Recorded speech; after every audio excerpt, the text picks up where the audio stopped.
primeira análise de hoje vai falar sobre lançamentos imobiliários e dinâmica demográfica recentes no município de São Paulo. E o nosso convidado é Valmir Aranha, da Fundação SEAD, nossa parceira nesse programa Primeira Análise. Bom dia, Valmir. Tudo bem? Bom dia. A primeira pergunta, a gente está aqui com esse boletim, que é o de número 15 da Fundação SEAD, que é um boletim mensal, né?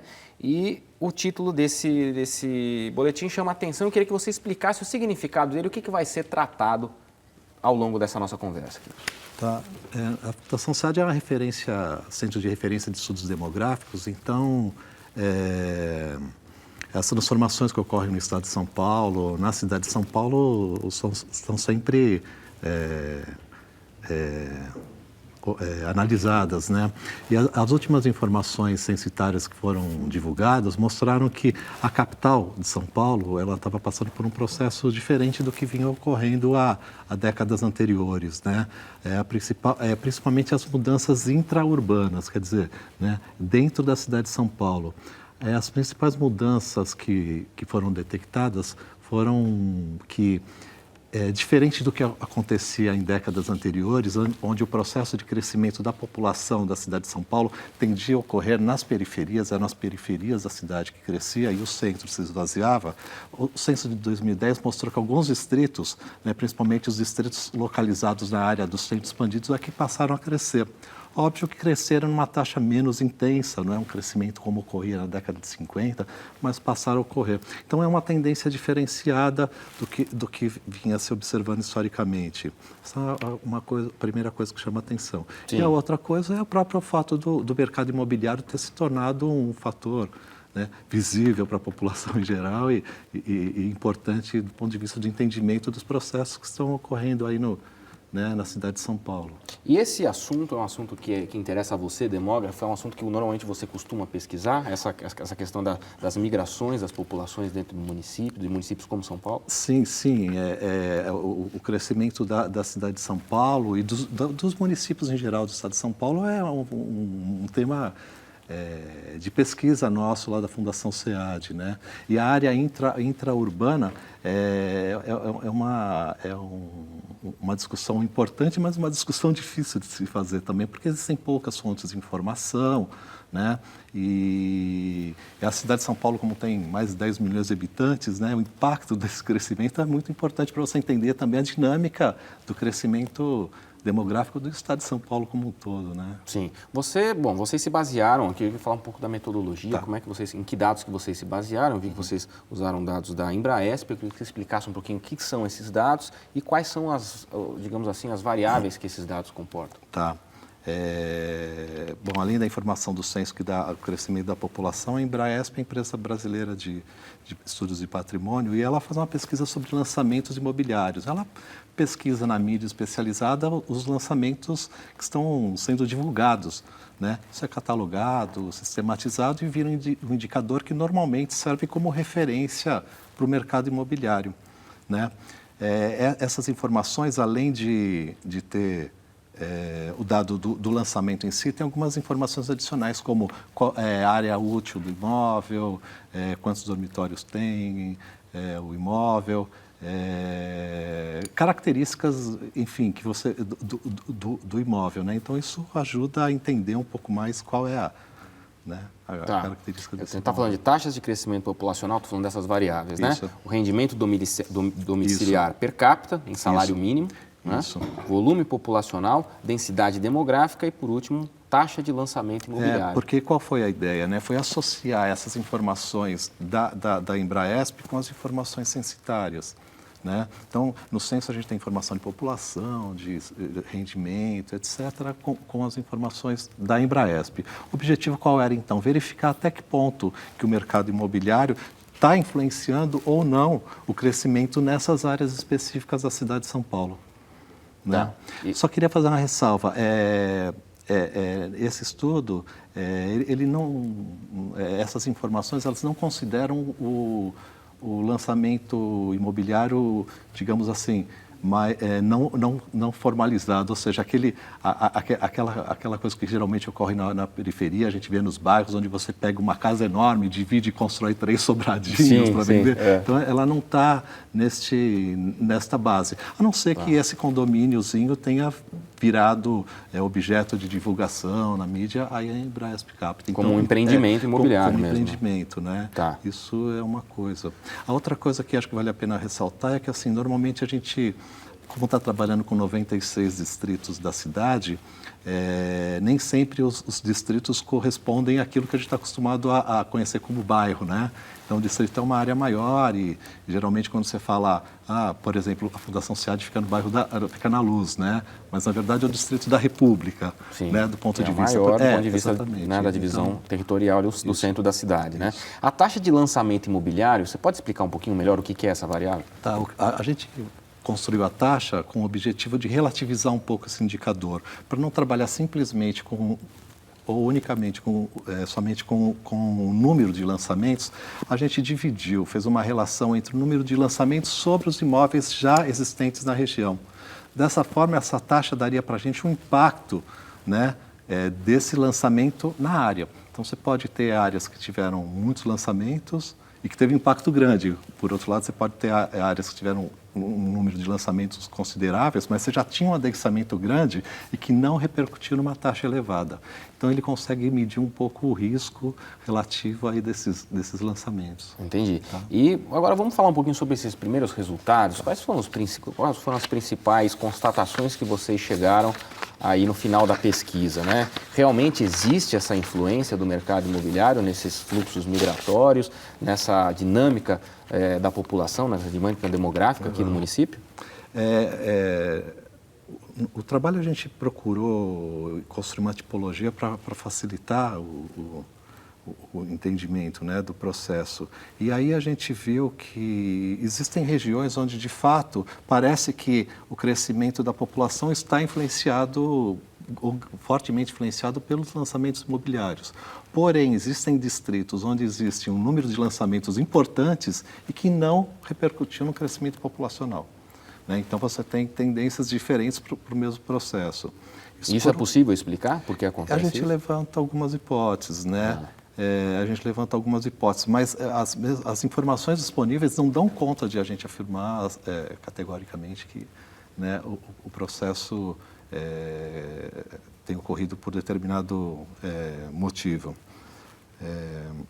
Por outro lado, você tem regiões onde tiveram lançamentos imobiliários também e que eram regiões de periferia até décadas anteriores. Então, você tem uma consolidação de área periférica, mas que também o mercado imobiliário, de alguma forma, transbordou para essas regiões. Né? Então, acho que, de modo geral, acho que o panorama é esse. Sim, e aí, bom, a gente vê com um dos resultados que vocês apontam que houve uma redução da migração intermunicipal. Sim. Isso é uma coisa que foi possível observar. Sim, sim. Na verdade, do ponto de vista do contexto maior das transformações da cidade, a cidade já está crescendo menos, né? Há décadas que a cidade já cresce menos. Por que ela cresce menos? Principalmente porque você tem uma diminuição da migração.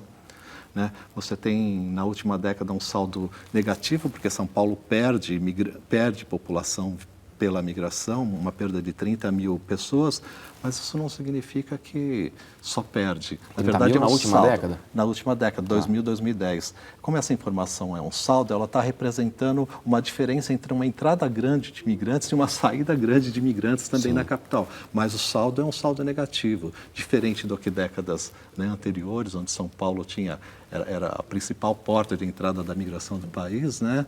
Você tem que, hoje, São Paulo perde imigrante. E, por outro lado, o crescimento da população, ele passa a ser muito mais influenciado pelo crescimento vegetativo, que é aquele crescimento que se chamava crescimento natural, os nascimentos menos os óbitos.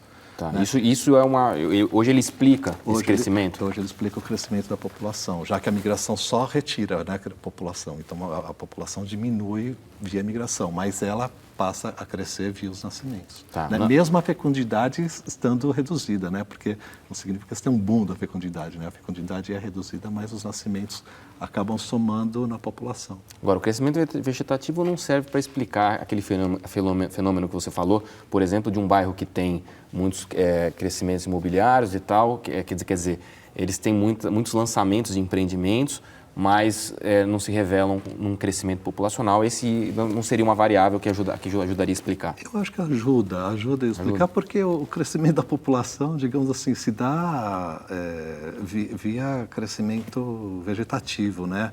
Mas você tem vários elementos, né, acontecendo nesse processo. Vou imaginar, você teve um lançamento num bairro, um grande condomínio, as pessoas mudaram para lá. A partir do momento que as pessoas mudaram para lá, dependendo da fase que elas estão, né, do ciclo vital, as crianças que nascerem vão nascer naquele novo, lugar, naquele novo lugar, né? Então nesse sentido, o crescimento vegetativo está ali colado, mas como processo ainda da mudança interna, né, no território dos pais. Mas o fato de não crescer, aí já seriam outras variáveis que explicariam, né?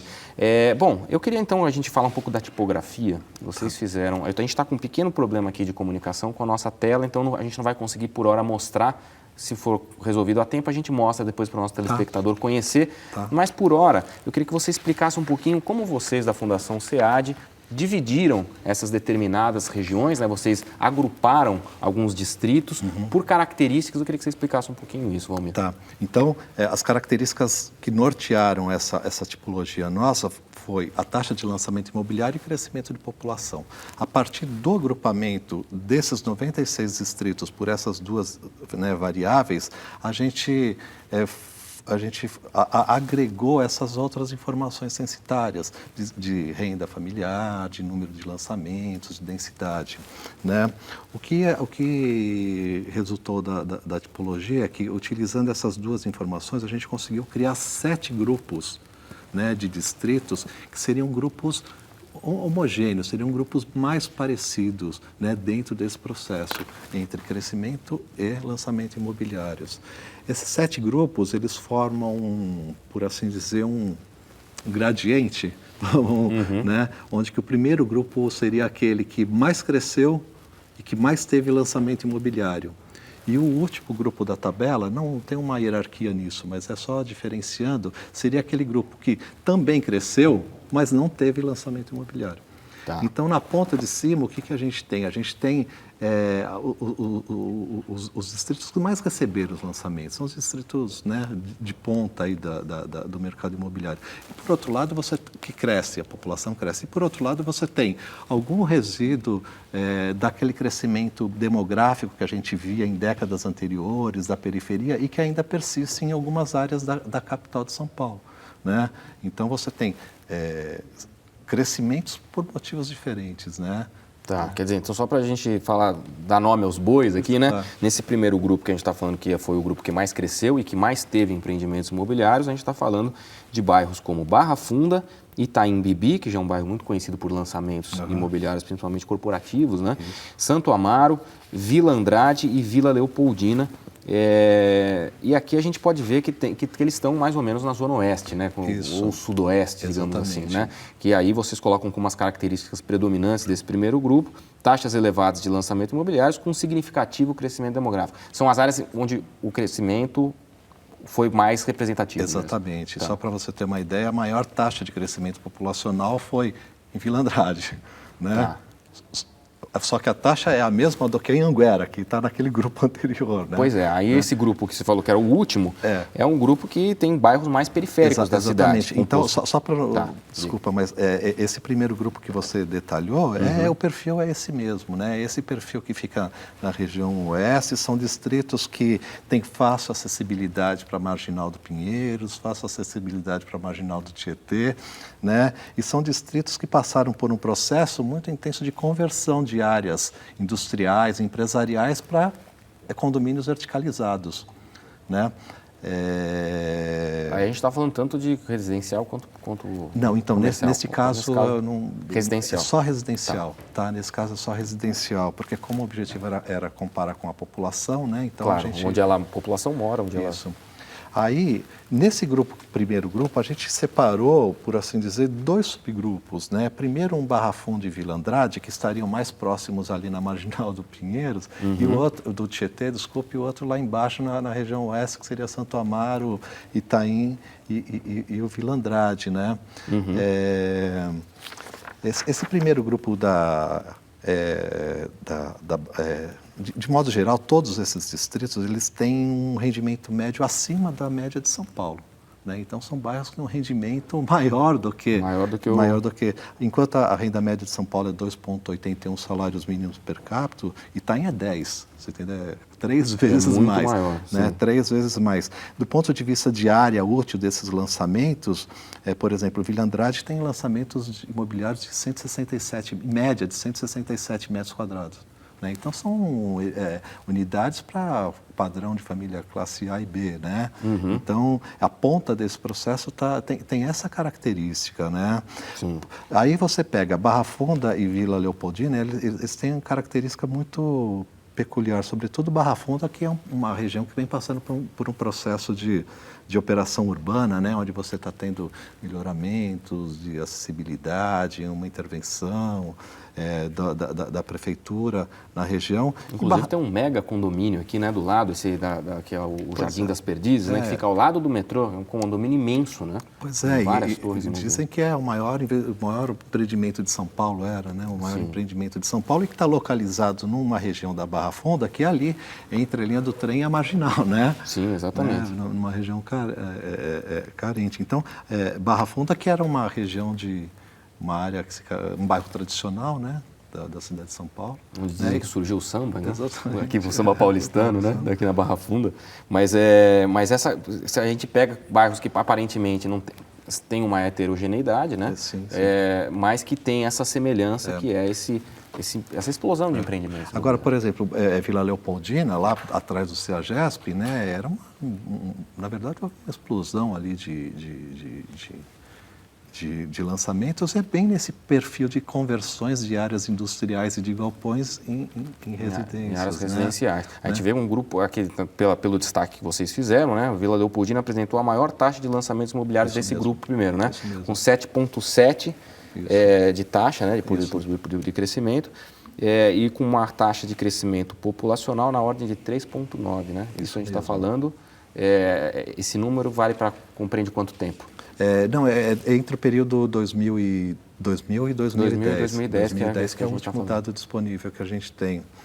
E ainda tem algumas atratividades dessa região. Pois né? Pois tem um aparelho público que funciona nessa região, e o destaque que vocês fazem é que, por exemplo, nessa região tem o Parque Vila Lobos, tem áreas de lazer, que em outras cidades, em outras regiões não... Esses são atrativos que geralmente você vê nos informativos de lançamento imobiliário. Exatamente. Perto, né? E quando você pega os distritos lá debaixo da Marginal, desse grupo também, mas lá debaixo da Marginal do Pinheiros, também é bastante parecido essa questão de conversão de áreas industriais, né? Santo Amaro também? Santo Amaro também. Mas aí você tem ali a questão do eixo da Marginal e do entorno, né? A questão da Berrini e Faria Lima ali como um centro, tornou-se um novo centro de negócio ali da cidade de São Paulo, né? Então você teve uma atração muito grande por empresas multinacionais e você gerou um número significativo de emprego ali na região. Por outro lado, o emprego, né, teve a demanda por moradia e aí essa coisa juntou, né, colou. E você tem ali a região de Itaim, que se não é a maior taxa, mas é o maior número de lançamentos imobiliários que você tem, né, na cidade de São Paulo. Santo Amaro é um processo parecido também, fica na extensão ali da Marginal, né? E o Vila Andrade, o que é interessante é que ele está do outro lado do rio, ali em frente do rio Pinheiros, né, do outro lado do rio, e que você tem, funciona um pouco como extensão do Morumbi, né, quem vem lá de trás do Morumbi, ou o outro lado da Marginal ali do Itaim. Mas também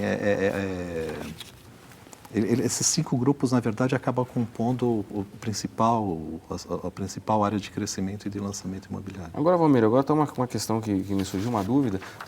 Essas áreas, elas terem uma explosão de empreendimentos imobiliários, isso aparentemente contribui com a questão da mobilidade urbana, né, do trabalhador. Agora, não significa que que a massa de trabalhadores, tanto do Itaim, quanto da Vila Leopoldina, etc., que trabalham nessas localidades, elas estão migrando, porque a gente vê que são empreendimentos realmente para um poder aquisitivo um pouco maior, não é isso? Sim, sim. Pelo menos é o que me parece, né? Não, a informação sobre vincular a moradia e o trabalho, aqui a gente também não tem, mas eu acho que é exatamente isso que acontece.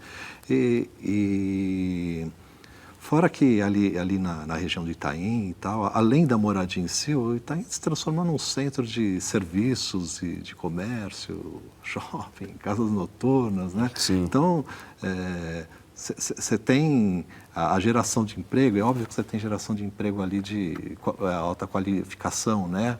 Para essas empresas, mas também tem serviços ali que acabam gerando emprego. E quem mora nem sempre quem trabalha no Itaim nem sempre mora ali no Itaim, né? Sim. Bom, a gente pode falar um pouquinho sobre esse segundo grupo.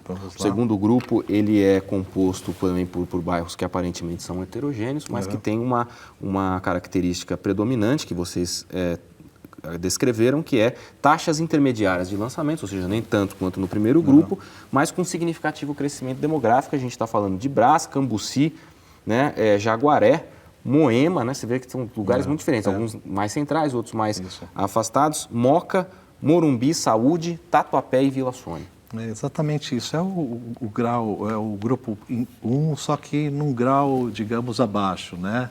Seria o grau... a escala inferior disso.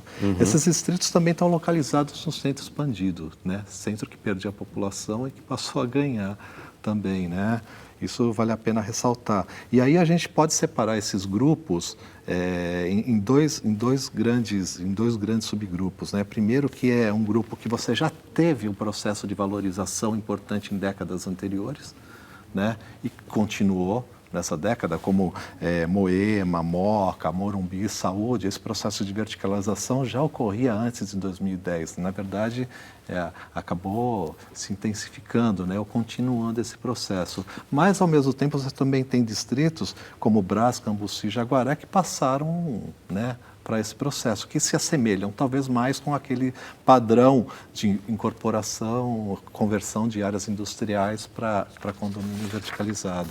A gente tem aqui, ó, agora a gente conseguiu arrumar esse pequeno probleminha e a gente tem aqui essa tabela que mostra essa tipologia que vocês fizeram, né? Então, como você havia dito, esses 7 grupos aqui, divididos em vários distritos de São Paulo, e a gente está falando desse segundo aqui, que é composto por esses bairros, aparentemente não tem tantas características comuns, mas tem sim essas taxas intermediárias de lançamentos imobiliários com significativo crescimento demográfico. Isso mesmo.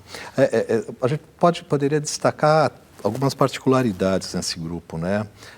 Você vê que Moema já era um distrito bastante denso, né? Verticalizado. Agora, com a passagem ali da linha 5 do metrô, provavelmente esse processo vai ainda se intensificar. Né? Olhando pelo mapa aqui do município de São Paulo, Vamir, a gente vê que o grupo 2, que é esse que a gente está se referindo, é o grupo do verde intermediário, né? O verde intermediário. O verde intermediário, que é o verde um pouquinho mais escuro aqui, né? Você vê que eles estão mais nessa região central da cidade, né?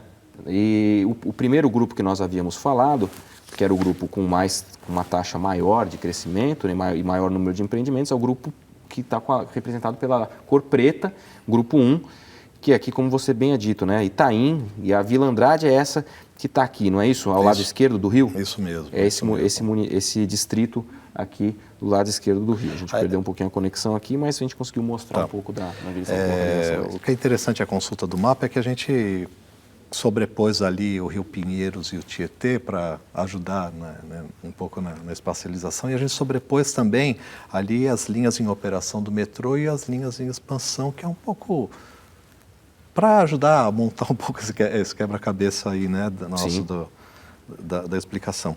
Então, e aí você teria essas particularidades que eu estava te falando, né, Moema como um distrito que já era verticalizado e provavelmente vai continuar nesse processo. Tatuapé e Moca também, né, que é da Zona Leste, né, de décadas anteriores, e sendo que Tatuapé e Moca acho que concentram grande parte do comércio e dos serviços ali especializado, né, ali da Zona Leste. Mas, por outro lado, você tem o quê? Cambuci, que é próximo ao centro, né, e você também o Jaguaré, né? Sim, Jaguaré sim, é o lado que eu estou vendo aqui.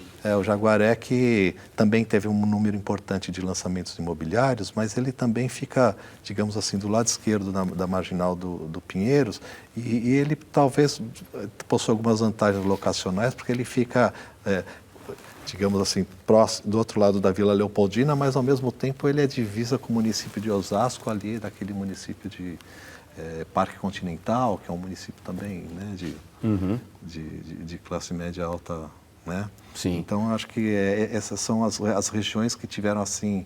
maior crescimento. O maior crescimento, o segundo maior crescimento, né? Agora a gente falando um pouquinho, o terceiro grupo é um grupo que fala de bairros que estão mais na região central de São Paulo e com baixas taxas de lançamento imobiliário, mas com crescimento demográfico em áreas que diz aqui, com estoque imobiliário degradado. A gente está falando de Belém, Bom Retiro, Liberdade, Pari, República, Santa Cecília e Sé. Pois é isso mesmo. Você tem...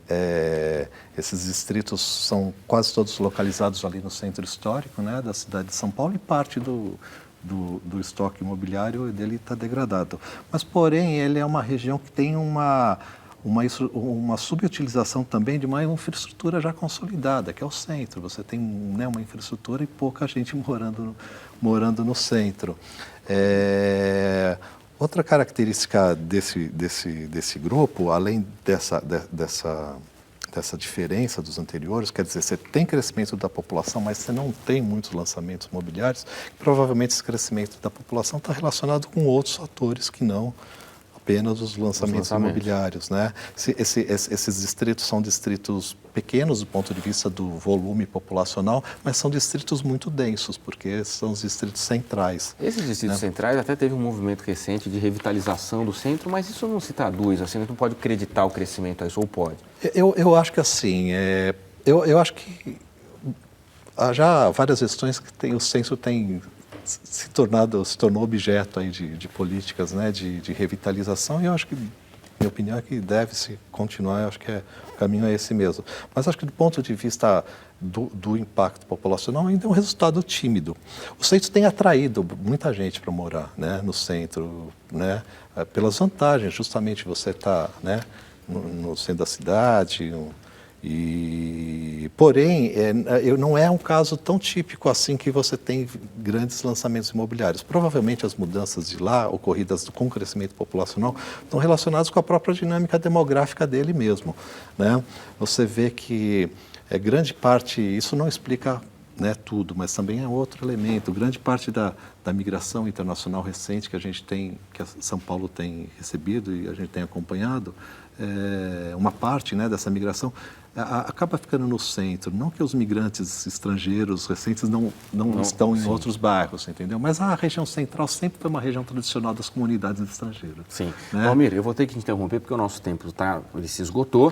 E eu convido o nosso telespectador a conhecer esse boletim no site da Fundação SEAD, sead.gov.br, e conhecer o boletim Primeira Análise, que é de número 15, que só para a gente finalizar, vocês analisaram 4,6 mil, quase 5 mil lançamentos residenciais aqui no município de São Paulo, que representam 261 mil unidades, né, que, se ocupadas com 3 pessoas, significam 800 mil habitantes, né, que é equivalente ao crescimento demográfico da última década aqui no município. Se todos fossem ocupados. Se todos fossem ocupados, exatamente. Muito obrigado e eu espero recebê-lo numa outra oportunidade. Obrigado. E o Primeira Análise fica por aqui e volta no mês que vem com mais um boletim da Fundação SEAD. Até lá!